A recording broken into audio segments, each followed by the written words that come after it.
sulit amalan sholat. Kalau sholat berat, sholat sunnah ini berat, duha, witir masih berat. Akhlak yang baik itu sudah paling bagus. Dengan senyuman, dengan keindahan, dengan kelembutan itu sudah mendapatkan pahala yang besar. Sebagaimana dikatakan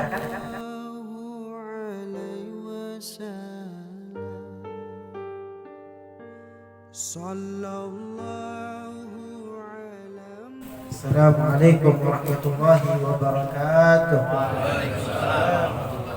Bismillah walhamdulillah wassalatu wassalamu ala sayyidina Rasulillah Sayyidina Muhammad bin Abdullah Habibullah Safiyullah wa Khaliluh.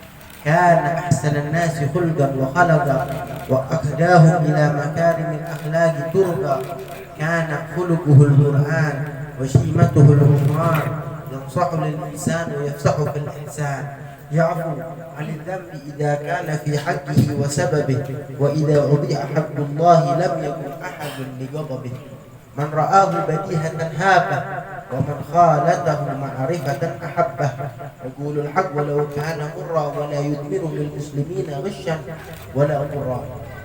Dahulu Nabi Muhammad sallallahu alaihi wasallam kita nabinya kita, rasulnya kita, beliau itu dibilang ahsanan nasi khulqan wa khalqan.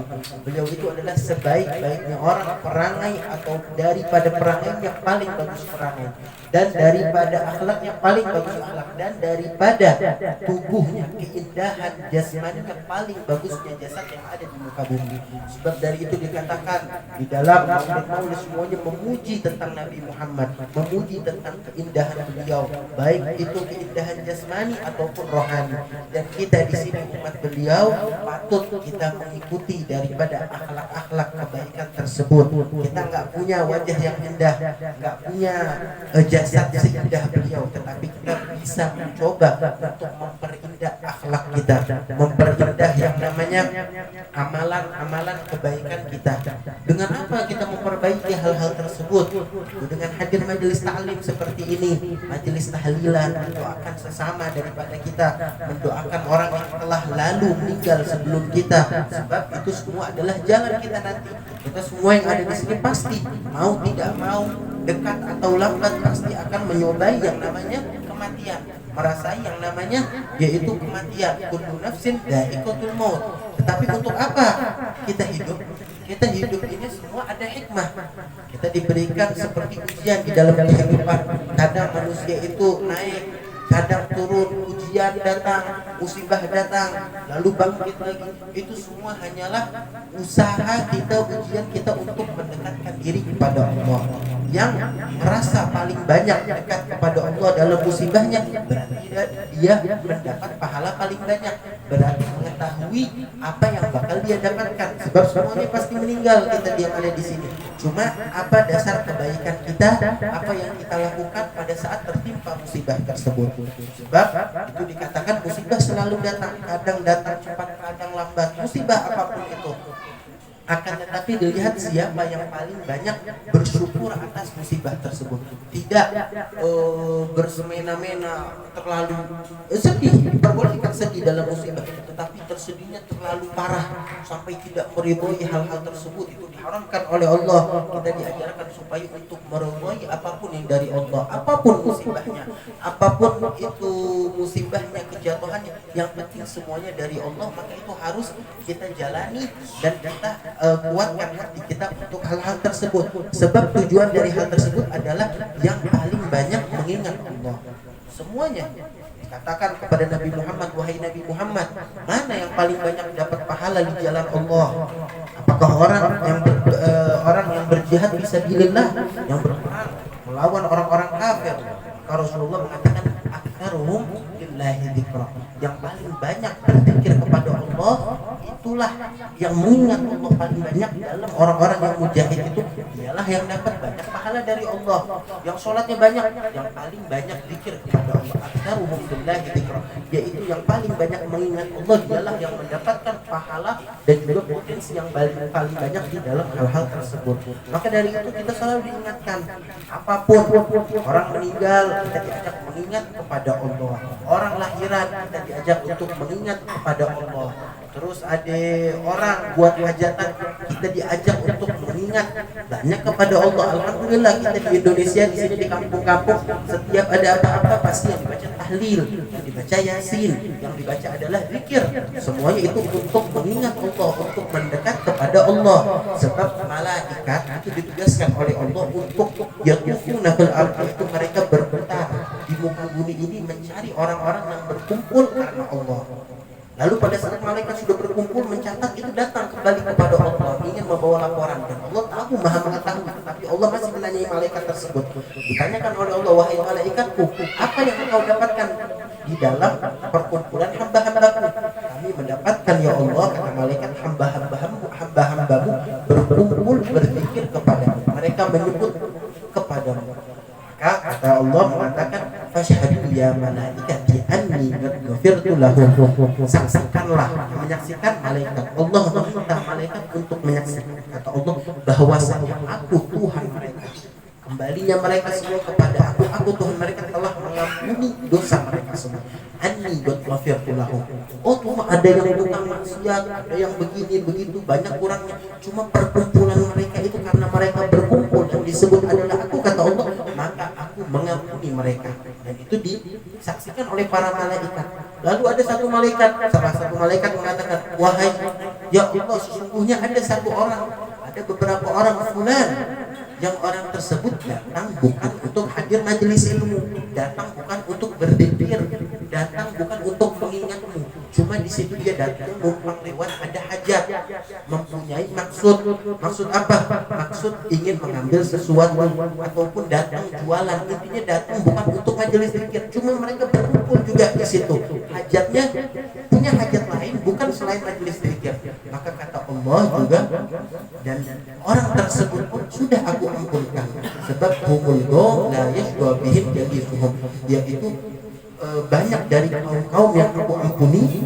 Kaum-kaum itu tidaklah setiap kaum bersifat kecuali dengan orang yang diduduki. Orang duduk sama orang soleh ya jadi orang soleh, orang duduk sama orang bejat ya jadi orang bejat. Makanya kita harus mencari perkumpulan yang baik. Oh, kita banyak kurang, tapi kita mencari perkumpulan yang tidak ada kurangnya, perkumpulan yang di dalamnya banyak ulama, banyak orang soleh, banyak ustadz. Kita ngumpul, kita kan orang soleh, kita bukan ustadz.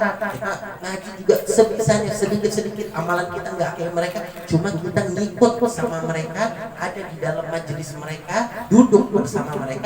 Maka kata Allah, anni ghafirtu lahum, sebab mereka duduk bersama kaum yang aku ampuni. Masa mereka enggak kecipratan daripada barokah ampunan tersebut, kata Allah. Sebab fadlullah wasi', yaitu karunia Allah sangat luas, memberikan yang ingin memberikan, semuanya diberikan oleh Allah. Oh, ini amalan lebih banyak, ini lebih sedikit, Allah tidak melihat hal tersebut. Allah adalah Tuhan yang maha dermawan, semuanya diberikan oleh Allah. Mungkin yang ini yang datang masih awam, masih baru, hatinya masih bersih, belum banyak amalan ibadah sedikit, cuma gara-gara kebersihan hatinya datang dengan niat yang tinggi, maka Allah berikan kepada hamba tersebut yang tidak diberikan kepada yang lainnya. Yang lain diberikan 10, yang ini diberikan 100 mungkin sama Allah. Semuanya adalah karunia Allah, kembali kepada Allah Subhanahu wa ta'ala. Bahkan dikisahkan kisah yang terjadi tidak terlalu jauh, itu sekitar 150 tahun yang lalu, di zamannya Al-Habib Hasan bin Shalih Al-Bahar yang ada di Asbah.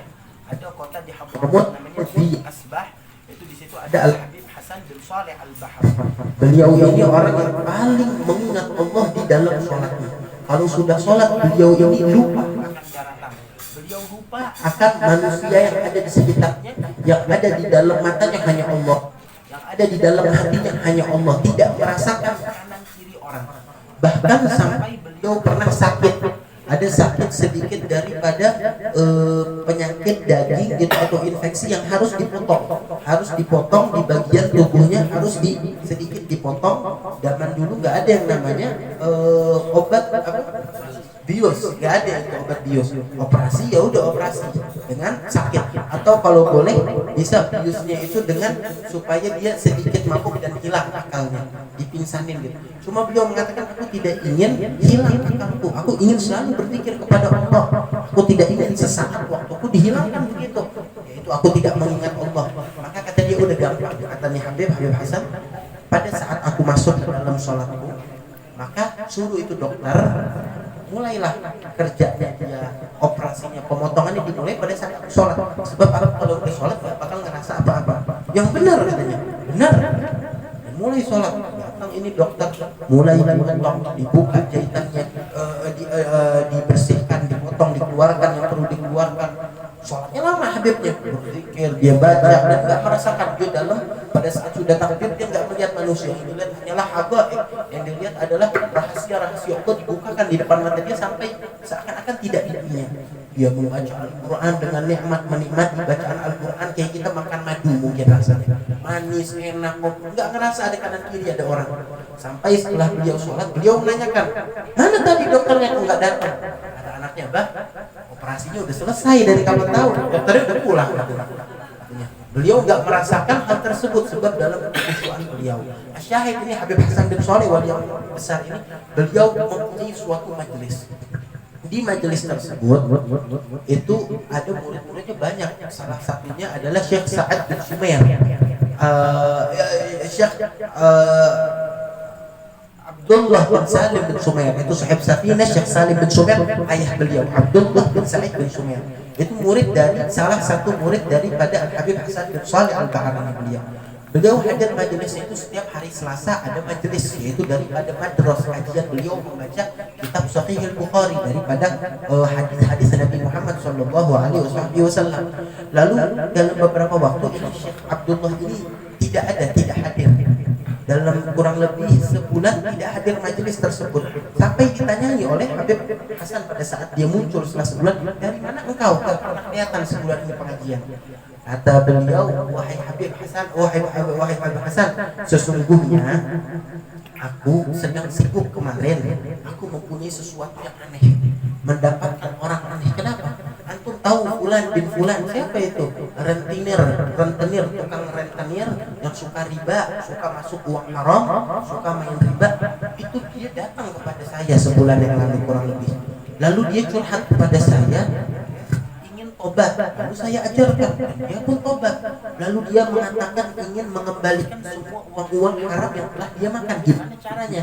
Dia tidak mengetahuinya, tanya kepada saya. Lalu saya membantu dia dalam sebulan ini untuk hitung-hitungan dan juga mengembalikan uang-uang yang dia telah terima dengan haram, dikembalikan. Saya membantu dia untuk menghitung hal-hal tersebut, dan dia Masya Allah mulai baik, mulai sholatnya rajin. Saya membantu dia dalam urusan agama sedikit sampai saya tersibuk tidak bisa datang majelis. Tetapi baru-baru ini tiba-tiba dia meninggal katanya. Meninggal dalam keadaan yang baik. Saya kaget. Ini bertahun-tahun orang ini memang tukang riba, tukang main judi, rentenir. Itu satu kampung tahu, terkenal, orang paling bejat bahasa di kampung tersebut. Tapi kok sebulan ini berubah jadi baik, saya kaget. Lalu meninggal dalam keadaan husnul khotimah, telah tobat, uang yang haram udah dikeluarin. Gimana ini katanya? Apa hal ini? Saya terkaget kok bisa seperti ini. Maka kata Habib Hasan bin Shalih Al-Bahrani dikatakan, oh itu nggak usah kaget, kata beliau. Sebelum orang itu sebulan yang lalu sebelum dia tobat, itu orang tersebut kebetulan numpang lewat, kita punya majelis hari Selasa. Oh numpang lewat, iya dia numpang lewat, pengen ngapain? Bukan hadir majelis, belum tobat. Dia pengen nagih orang yang utang kepada dia, mau ngambil yang haram, datang untuk melakukan hal yang haram, mengambil duit dengan paksa dari orang yang berhutang dengan dia itu. Haram, datang ke majelis lihatnya haram. Cuma pas dia lagi lewat, kebetulan itu hujan rahmat lagi turun dari Allah. Hujan-hujan rahmat, pengampunan, kesayangan dari Allah lagi diturunin. Dan subhanallah ini orang dapat ciprat sedikit gara-gara dia lewat duduk sebentar nungguin orang. Itu orang yang dia mau lagi di majelis, lagi ngaji Imam Habib, dia nungguin di belakang, mau nggak mau dapat kecipratan. Padahal dia nggak minta tuh cipratan, datangnya dia pengen ngambil uang haram itu.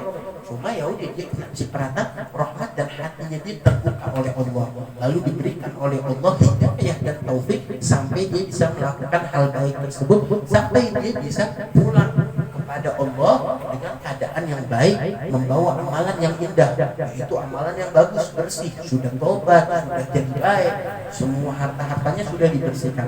Itu adalah salah satu contoh orang yang hadir majelis orang baik, ngumpulnya sama orang baik.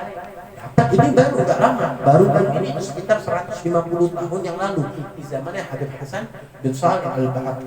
Dan banyak lagi kisah-kisah seperti itu dari orang-orang soleh yang mereka meninggal dalam keadaan husnul khatimah gara-gara hal-hal tersebut, yaitu mereka membersihkan hati mereka, membersihkan diri mereka, memperbaiki amalan sehari-hari mereka.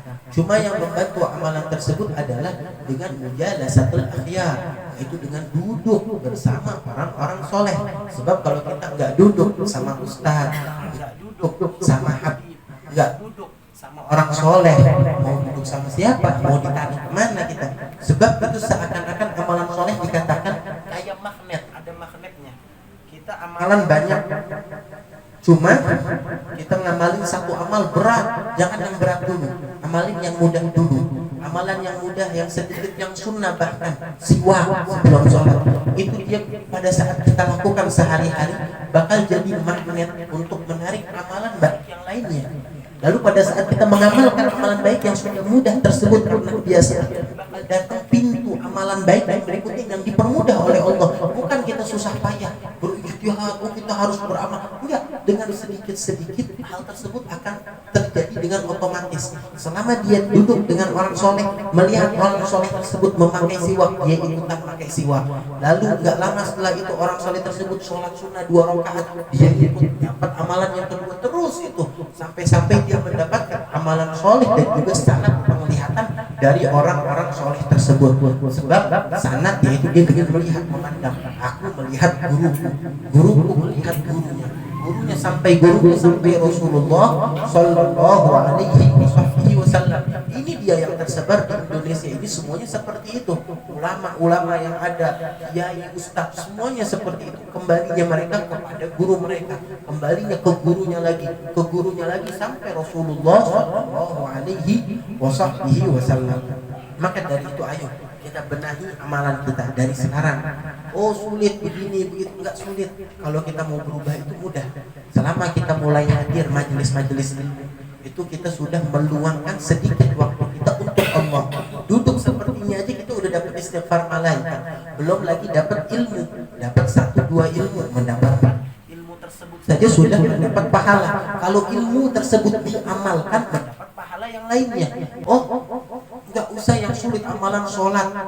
Kalau sholat berat, sholat sunnah ini berat, duha, witir masih berat. Akhlak yang baik itu sudah paling bagus. Dengan senyuman, dengan keindahan, dengan kelembutan, itu sudah mendapatkan pahala yang besar. Sebagaimana dikatakan, barang siapa yang tidak bisa mendapatkan amalan ibadah, dia bukan orang yang mempunyai ilmu yang luas, bukan orang yang belajar kitab banyak, dia bukan orang ilmu yang luas. Paling enggak jangan sampai orang tersebut tidak mendapatkan yang namanya pintu ibadah. Ada pintu ibadah, paling enggak jangan sampai dia kehilangan, kecolongan dari ibadah. Dia bukan orang berilmu, tapi paling enggak ibadahnya tetap jalan, sholat tetap rapat. Oh dia bukan tukang ibadah, dia ibadahnya pas-pasan, cuma sholat 5 waktu, puasa Ramadan. Akan tetapi paling enggak jangan tinggalin yang terakhir, yaitu jangan tinggalin adab, jangan tinggalin akhlak. Sebab itu adalah modal utama seseorang, yaitu adalah melaksanakan kewajiban dan juga melakukan hal-hal baik yang lainnya. Paling rendahnya, paling mudah adalah dengan adab, dengan senyuman, dengan keikhlasan sesama, dengan meridhoi satu sama lain, antara kawan, antara tetangga, antara keluarga, semuanya adalah kebaikan yang patut kita contoh. Kita contohnya ke siapa? Semua yang kita contoh itu adalah kepada Nabi Muhammad Shallallahu Alaihi Wasallam. Kita melakukan ini karena Nabi Muhammad, sebab semua yang dilakukan Nabi Muhammad itu adalah kebaikan yang harus kita contoh. Sebab beliaulah yang mengetahui kebaikan. Kita nggak tahu kebaikan kecuali dari beliau, maka kita ikuti kebaikan beliau. Qul in kuntum tuhibbunallaha fattabi'uni yuhibbukumullah wa yaghfir lakum dzunubakum wallahu ghafurur rahim. Allah Ta'ala berfirman di dalam Al-Quran, katakanlah wahai Muhammad, seandainya hamba-hambamu itu, umat-umatmu mencintai aku, kata Allah, maka cara mencintai aku yang betul, kata Allah, adalah dengan mengikuti amalan perbuatan yang dilakukan oleh Nabi Muhammad. kita melakukan suatu hal yang dilakukan oleh Nabi Muhammad, sunnah Nabi Muhammad, itu nggak usah jauh-jauh nyari cinta Allah. Allah yang akan mencintai kita. Lain kalau kita nyari supaya kita dicinta oleh Allah. Ini kita dengan amalan tersebut, Allah dengan mudahnya langsung mencintai kita dengan otomatis. Nggak usah kita cinta, ya Allah, Allah akan mencintai kita dengan kita mengikuti Nabi Muhammad. Seperti itu, jalannya mudah, tidak sulit. Alhamdulillah di sini di kampung kita banyak guru, banyak ustaz, ada masjid-masjid, banyak pengajian di sini. Itu suatu nikmat yang harus kita jaga. Maka dari itu, mari kita berdoa semoga semua amalan yang telah kita baca di sini, daripada tahlil, daripada Quran yang telah kita baca kajian, diterima oleh Allah. Amalan daripada almarhumah ini diterima oleh Allah, dijadikan sebagai pelindung daripada di akhirat nanti, sebagai pelindung permudah untuk masuk surga bersama Nabi Muhammad SAW, diberikan keberkahan kepada keluarga yang ditinggal di sini, daripada keluarga besar, daripada anak-anak dan juga cucu, semua diberikan keberkahan oleh Allah Subhanahu wa taala. Rabbi fanfa'na bi barakatihim wa hdina al-husna bi hurmatihim wa amitna fi tariqatihim wa mu'afatihim min al-fitan. Rabbana atina fid dunya hasanah wa fil akhirati hasanah wa qina adzaban nar. Rabbana hab lana min azwajina wa dhurriyyatina qurrata a'yun waj'alna lil muttaqina imama. Rabbana farwarham خير الراحمين وصلى الله على سيدنا محمد نبي الأمي وعلى آله وصحبه وسلم والحمد لله رب العالمين. Alhamdulillah, jazakallahu ahsanal jazaa kita ucapkan kepada Al Habib Salim bin Jiddan atas segala nasihat beliau, mutiara beliau, yang mana kita disuruh oleh beliau untuk selalu menghadiri majelis-majelis ilmu, untuk dapat menghadiri majelis-majelis kaum salihin, untuk bisa dapat selalu hadir dalam pengajian-pengajian yang di sekitar kita.